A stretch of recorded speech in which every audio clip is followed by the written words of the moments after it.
대한민국에 자식을 둔 많은 부모님들은 자기 자신보다는 자식들을 더 소중히 여기며 살아가는 분들이 많으실 겁니다. 하지만 자식을 위해 부모가 희생하는 삶은 자신뿐 아니라 자식에게도 오히려 좋지 않은 영향을 끼칠 수 있습니다.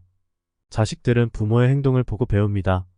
부모가 되었더라도 자식에게 헌신하지 않고 행복하게 살아가면서 자식이 자립심을 키울 수 있도록 양육한다면 자식들은 부모의 행동을 보고 자신의 삶을 행복하게 사는 법을 배울 것입니다. 부모가 행복해야 자식도 행복할 수 있습니다. 이번 영상에서는 법륜 스님의 말씀을 토대로 훌륭하게 자식을 키우는 방법에 대해 소개하겠습니다. 여러분들의 구독, 좋아요는 지속적으로 영상을 만드는 데 큰 도움이 됩니다. 아이에게 엄마가 헌신할수록 나중에 아이에게 불효를 받을 확률이 높아질 수 있다. 부모가 자녀에게 소홀할수록 아이의 자립심이 높아져 자녀가 커서 효도를 하게 된다. 부모가 자녀에게 온갖 정성을 쏟게 되면 미성숙한 자녀는 부모가 그렇게 해주는 것을 너무 당연하게 생각하며 받는데 익숙해질 수 있다. 그 결과 미성숙한 자녀는 받는데 익숙하니까 자기가 부모에게 베풀 줄을 모르게 된다.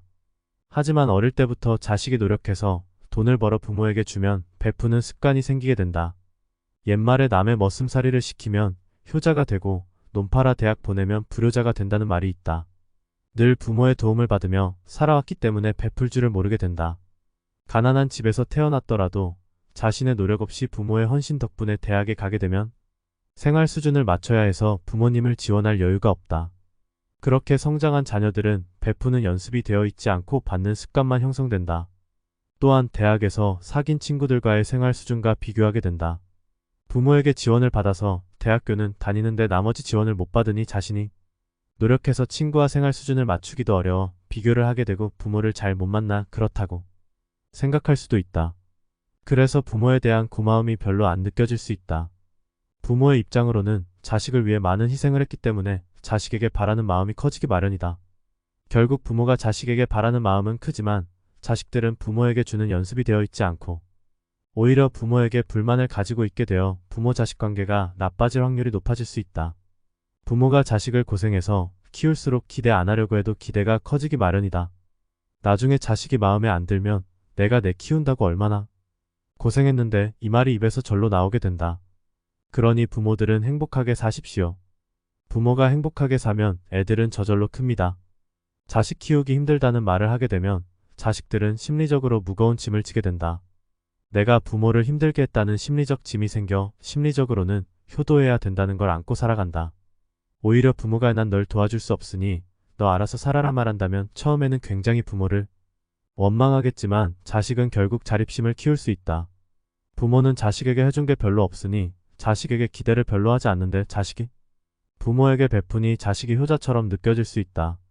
내 자식들을 효자 만들고 효녀 만드는 최고의 방법은 자식에게 기대를 하지 않는 것이다. 아들, 딸들이 부모에게 잘하는 것이 효자, 효녀를 만드는 길이 아니라 부모에게 자식들이 성인이 되어 더 이상 손 안 벌리면 그것이 바로 효자, 효녀를 만드는 것이다. 부모가 자식에게 반드시 해야 할 것 첫 번째는 어릴 때 아이의 심리적 안정을 지켜주는 것이다. 어린 시절 아이의 심리적 안정감은 평생 행복의 근원이다. 따라서 자식들이 어릴 때는 부부싸움을 하거나 아이를 강압적으로 야단치면 안 된다. 자식이 먹는 음식이 부족해도 괜찮고 입을 옷이 부족해도 괜찮고 자는 집이 허술해도 괜찮고 장난감이 없어도 괜찮다. 하지만 심리적 불안감을 조성한다면 아이가 평생 불행할 수 있다. 자식이 어린 시절이 지나 사춘기 이상 나이가 되면 자립심을 키워줘야 한다. 자기 방 청소를 할 줄 알아야 하며 자기 옷을 세탁할 줄도 알아야 하며 밥도 지을 수 있어야 한다. 자식이 의사, 변호사, 대통령이 되건 어떤 직업을 가지던 그것은 중요하지 않다. 부모는 자식이 자립심을 지니고 자기 인생을 스스로 살아갈 수 있는 사람이 되도록 기다려줘야 한다. 그런데 부모가 자식의 일을 모두 다 해버려서 자식은 아무것도 못하게 된다. 라면도 끓일 줄 모르고 설거지도 할 줄 모르고 밥도 지을 줄 모르고 청소도 할 줄 모른다. 이렇게 아무것도 할 줄 모른 채 장가가고 시집을 가서 문제가 된다. 그러니 부모의 중요한 역할은 자식의 자생력을 키워주는 것이다. 자식이 무엇이 될 건가는 사회가 해야 할 일이다. 부모는 자식에게 심리적 안정감을 주고 자식의 자립심, 자생력을 가질 수 있도록 기본 바탕을 만들어주는 역할을 해야 한다.